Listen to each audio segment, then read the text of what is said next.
Video को start करते हैं। देखते हैं आज आप लोगों के लिए क्या कुछ स्पेशल है, कौन से क्वेश्चंस हैं, रिपीटेड क्वेश्चंस है और कुछ सिलेक्टेड क्वेश्चंस भी है जो आने वाली शिफ्ट्स होंगी, कुछ भी एग्जाम होंगे उसके अंदर आपको करने के लिए बहुत ज़्यादा हेल्प मिलेगी। तो चलिए अपनी वीडियो को स्टार्ट करते हैं। और यदि आप हमारे साथ हमारे चैनल पर पहली बार जुड़े तो please like share and subscribe करना ना भूलिए। तो चलिए वीडियो को स्टार्ट करते हैं।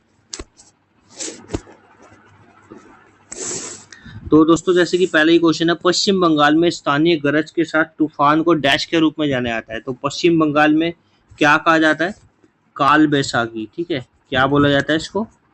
काल बैसाखी। जैसे हर जगह की एक क्या होती है? स्थानीय हवा होती है, लोकल विंड जिसे बोलते हैं हम। ठीक है, जैसे लैब्रोडर होती है, ठीक है, वो ठंडी हवा होती है, लू गर्म होती है, ठीक है, चिनूक हो गई। इस तरीके से हवा, स्थानीय हवाओं के नाम पूछता है कि वो किस किस जगह से बिलोंग करती है। तो ये भी आपको याद रखना है। तो चलिए आगे बढ़ते हैं। ऑप्शन नंबर डी आपका राइट हो जाएगा। अगला क्वेश्चन है, पृथ्वीराज तृतीय। ठीक है, यहाँ पृथ्वीराज तृतीय लिखे, तृतीय नहीं आएगा, यहाँ चौहान आ जाएगा आपका। ठीक है, पृथ्वीराज चौहान ने डैश में अफगान शासक सुल्तान मोहम्मद गोरी को हराया था। तो कब हराया था? 1191 में। 1191 में कौन सा युद्ध हुआ था आपका? तराइन का प्रथम युद्ध हुआ था। ठीक है, जिसमें क्या हुआ था? मोहम्मद गोरी की हार हो गई थी और पृथ्वीराज चौहान जी जीत गए थे। लेकिन तराइन के सेकंड युद्ध में क्या हुआ था? तराइन का सेकंड युद्ध, उसमें क्या हुआ था? उसमें पृथ्वीराज चौहान जी जो है वो हार गए थे और मोहम्मद गोरी जीत गया था। ठीक है, और मोहम्मद गोरी जीत गया था, वो किसकी सहायता से जीता था? तो कौन थे? राजा जयचंद। वो नहीं चाहते थे कि क्या नाम है, पृथ्वीराज चौहान जीते, क्योंकि पृथ्वीराज चौहान जो है इनकी पुत्री संयोगिता से क्या करते थे? प्रेम करते थे और दोनों विवाह रचाना चाहते थे, इसलिए। ठीक है, और उसके बाद फिर 1194 में क्या होता है? गोरी सोचता है कि मैंने पृथ्वीराज चौहान को तो हटा ही दिया, मेरा एक कांटा तो हट ही गया है कि हिंदुस्तान में आने के लिए भारत में प्रवेश तो हो ही चुका है मेरा। तो 1194 में क्या करता है? वो राजा जयचंद को चैलेंज करता है, चुनौती देता है, और इस युद्ध में चंदावर का युद्ध होता है। कौन सा होता है? 1194 में चंदावर का युद्ध। तो इसमें राजा जयचंद को हरा देता है और मोहम्मद गोरी जीत जाता है। तो चलिए आगे बढ़ते हैं। Option number A will be the right answer. भारतीय संविधान के भाग 4 में डैश का प्रावधान, यानी कि पूछ रहा है पार्ट 4 जो है उसमें इंडियन कॉन्स्टिट्यूशन प्रोवाइड्स फॉर, क्या प्रोवाइड करता है? जो इंडियन कॉन्स्टिट्यूशन है क्या करता है आपका? डीपीएसपी करता है, directive principle of state policy. जैसे आप हिंदी में क्या बोलते हैं इसे? राज्य के नीति निर्देशक तत्व।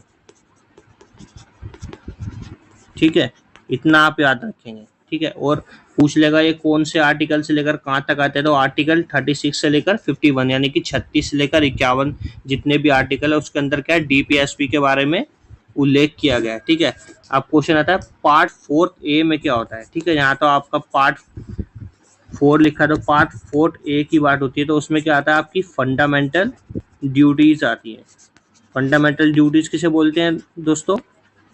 मौलिक कर्तव्य को बोलते हैं। तो आपका पार्ट 4A के अंदर क्या हो जाएगा? फंडामेंटल ड्यूटीज हो जाएगी। ठीक है, पार्ट फर्स्ट में क्या होता है आप सभी को पता है? प्रीमिबल होता है, यूनियन ऑफ स्टेट्स, भारत को क्या बोला गया है? राज्यों का संघ। ठीक है, पार्ट सेकंड में क्या होता है? सिटीजनशिप होती है। ठीक है, और पार्ट थर्ड में क्या होता है? सबसे इम्पोर्टेंट पूछा जाता है, तो पार्ट थर्ड में क्या होता है? फंडामेंटल राइट्स होती है, इसमें सिटीजनशिप होती है, उसमें प्रीमिबल होती है। इस तरीके से आप क्वेश्चन को याद रखें। चलिए आगे बढ़ते हैं। तो ऑप्शन नंबर बी आपका राइट हो जाएगा, directive principles of state and policies. Vajji महाजनपद की राजधानी क्या है? तो वज्जी महाजनपद की राजधानी क्या है? वैशाली। ठीक है, उज्जैन की राजधानी पूछ देगा, तो उज्जैन की क्या होती थी दोस्तों? अवंती। ठीक है, राजगिरह की पाटलिपुत्र। ठीक है, तो चलिए आगे बढ़ते हैं। हस्तिनापुर पुत्र की आपको पता ही है, हस्तिनापुर की क्या होती थी? ठीक है, जो कि कहाँ पड़ता है? मेरठ में पड़ता है। ठीक है, तो चलिए आगे बढ़ते हैं। Option number B will be the right answer. प्रसिद्ध उपन्यासों में से कौन सा भारतीय लेखक आर के नारायण द्वारा लिखा गया? तो आर के नारायण द्वारा लिखा गया कौन सा दोस्तों? The dark room. Option number ए। ठीक है, द सुटेबल बॉय किसने लिखी है? यह नॉवल विक्रम सेठ। ठीक है। हाफ गर्लफ्रेंड आप सभी को पता होगा, इसके ऊपर एक मूवी भी बेस्ड है, चेतन भगत। ठीक है, चलिए आगे बढ़ते हैं। तो option number A will be the right answer. Navroz या नवरोज का त्योहार किस समुदाय के नए साल के रूप में मनाया जाता है? नवरोज का त्योहार कब मनाया जाता है दोस्तों, यानी कौन से रिलीजन से रिलेट करता है? पारसी। ठीक है, और इस क्वेश्चन आता है नवरोज त्योहार को स्टार्ट किसने किया था, यानी कि आरंभ करने वाला कौन था? तो कौन था? बलबन। ठीक है, बलबन ने कौन सी पॉलिसी या कौन सी नीति अपनाई थी? रक्त व लोक की नीति। ठीक है, इतना भी याद रखेंगे आप। तो चलिए आगे बढ़ते हैं। Option number B will be the right answer. तंजौर में बृहदेश्वर मंदिर डैश शासकों द्वारा बनवाया गया था। तो तंजौर में, ठीक है, तंजौर कहाँ पड़ता है आपका? तमिलनाडु। ठीक है, तमिलनाडु में बनवाया गया था मंदिर।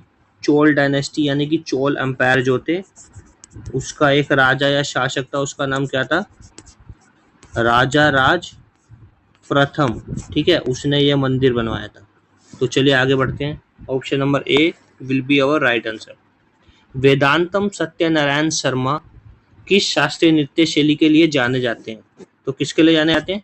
कुचिपुड़ी के लिए। ठीक है, अब आपका आ गया कुचिपुड़ी। कुचिपुड़ी कहाँ बनाया जाता है दोस्तों? कुचिपुड़ी बनाया जाता है आंध्र प्रदेश में। कथक कहाँ बनाया जाता है? केरला स्टेट में। मोहिनीअट्टम भी कहाँ बनाया जाता है? केरला स्टेट में। ठीक है, कथकली कहाँ बनाया जाता है आपका? केरला में। सॉरी, कथकली और केरला। ठीक है, कुचिपुड़ी आंध्र प्रदेश, मोहिनीअट्टम कहाँ बनाया जाता है? केरला। तीनों ये केरला में बनाए जाते हैं। ठीक है, और आपसे पूछ लेगा, एक क्वेश्चन आता है, गरीबों की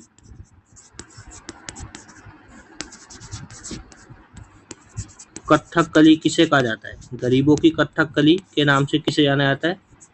तो ओट्टन थुलम। ठीक है, तो गरीबों की कथकली किसे बोलते हैं? ओट्टन थुलम। तो चलिए आगे बढ़ते हैं। हरमंदिर साहिब पंजाब के किस शहर में स्थित है? तो पंजाब के अमृत शहर में स्थित है। ठीक है, अमृतसर में। तो हरमंदिर साहिब किसका दूसरा नाम है, जिसे आप स्वर्ण मंदिर या गोल्डन टेम्पल भी बोलते हैं? ठीक है, तो इस तरीके से आप याद रखेंगे। निम्नलिखित में से किस विटामिन की कमी के कारण पेलाग्रा, यानी कि वो पूछ रहा है ऐसी कौन सा विटामिन है जिसकी कमी से पेलाग्रा डिजीज होती है? कौन सी डिजीज होती है? पेलाग्रा। ठीक है, तो पेलाग्रा डिजीज किसकी कमी से होती है दोस्तों? विटामिन B3 की कमी से होती है। अब यहाँ देख लेते हैं, विटामिन B1 का केमिकल नेम क्या होता है? आपको याद होना चाहिए सभी को, थाइमिन होता है। B2 का क्या होता है?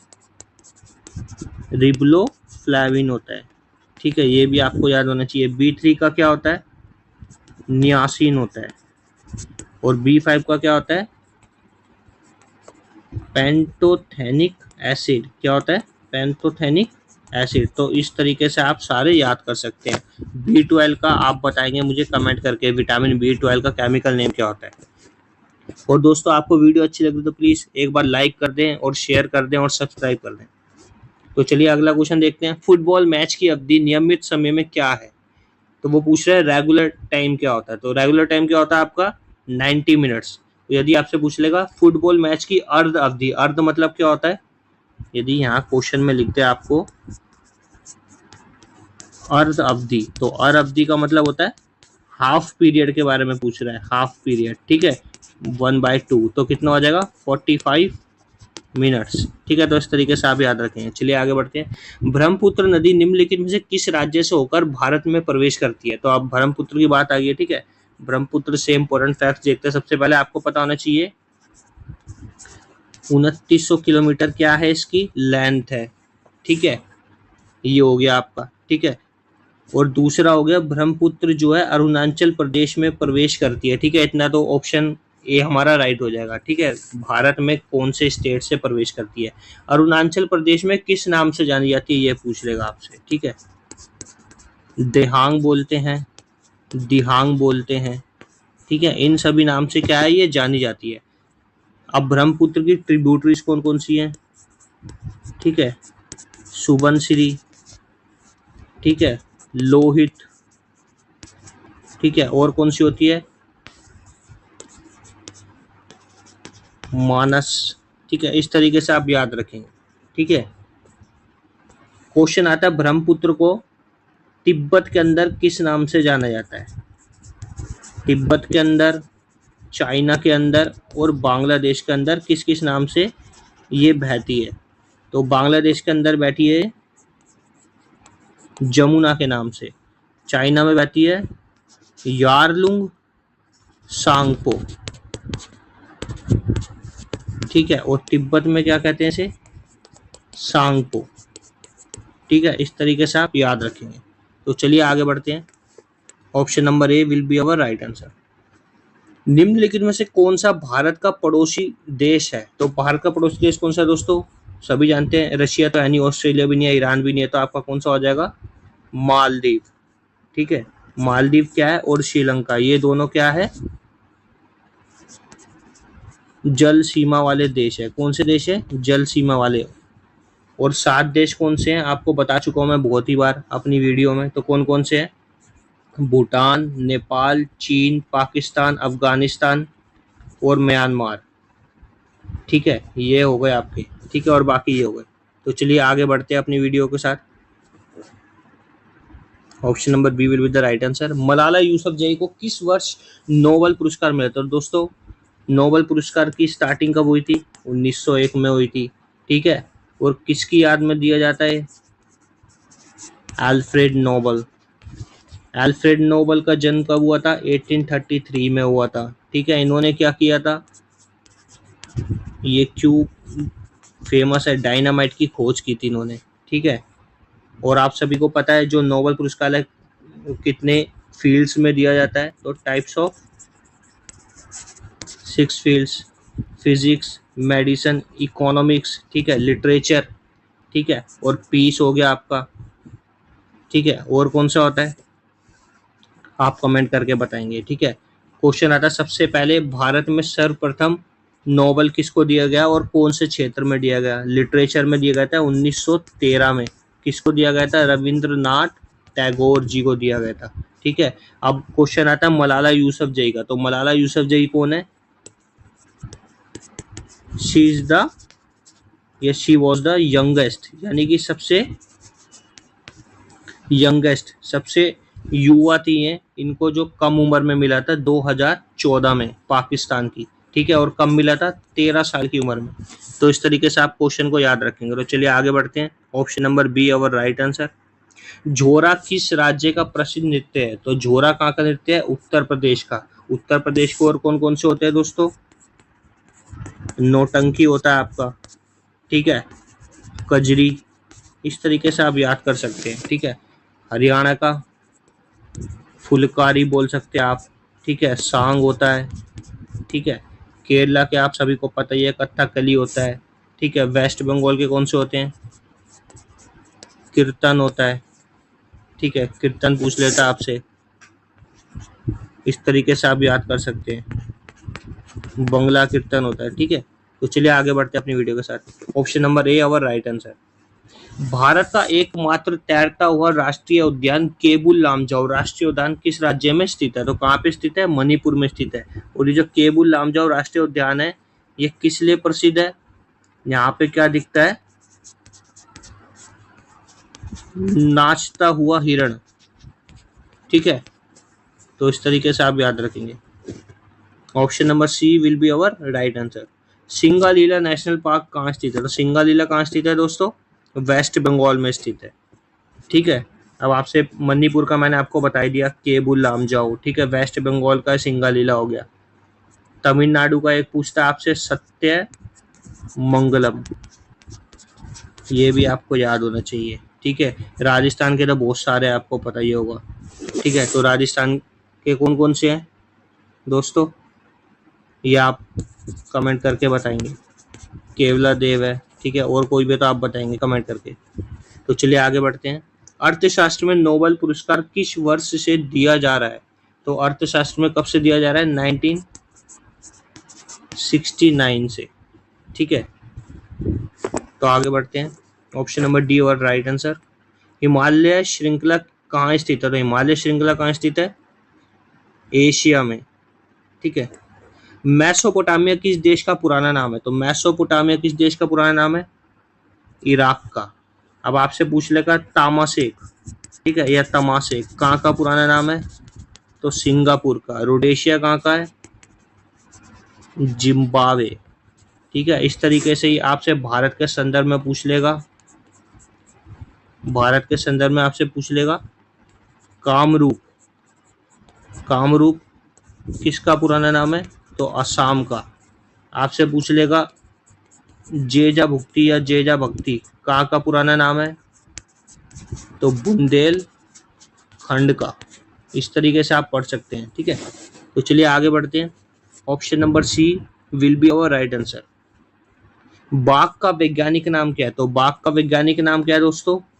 टाइगर का। यहाँ पे आप कंफ्यूज मत होइएगा, यहाँ पे टाइगर लिखा है और एक लायन होता है, ठीक है। तो टाइगर का क्या हो जाएगा? Panthera tigris. और लायन का पूछ लेगा तो पैंथरा लियो हो जाएगा, ठीक है। पावो क्रिस्टेट किसका है? ये पीकॉक का नाम होता है, साइंटिफिक नेम, ठीक है। एलिफेंटीरिया किसका होता है? एलिफेंट से पता चल रहा है आपको, ये एलिफेंट का होता है, ठीक है। और आपसे पूछ लेगा साइंटिफिक नेम जैसे बैनियन ट्री, बैनियन ट्री का पूछ लेगा तो इसका क्या होता है? फाइकस बेंगलासिस, ठीक है। इस तरीके से पूछ लेगा। एप्पल का पूछ लेता है, मैंगो का पूछ लेता है, तो आपको याद होना चाहिए एप्पल का क्या होता है? मैलस डोमेस्टिका, ठीक है। और मैंगो का होता है मैंगीफेरा इंडिका, ठीक है। इस तरीके से आप हर क्वेश्चंस की डिटेल्स को कंटेंट वाइज पढ़ते चलेंगे तो आपकी प्रिपरेशन जो क्या है और भी ज़्यादा बढ़िया हो जाएगी। तो चलिए आगे बढ़ते हैं। इसी के साथ हमारी वीडियो दोस्तों खत्म होती है। आज का सेशन इतना ही है। तो यदि आपको वीडियो अच्छी लगे तो please like share and subscribe करना ना भूलिए। और नहीं है, thanks for watching my video.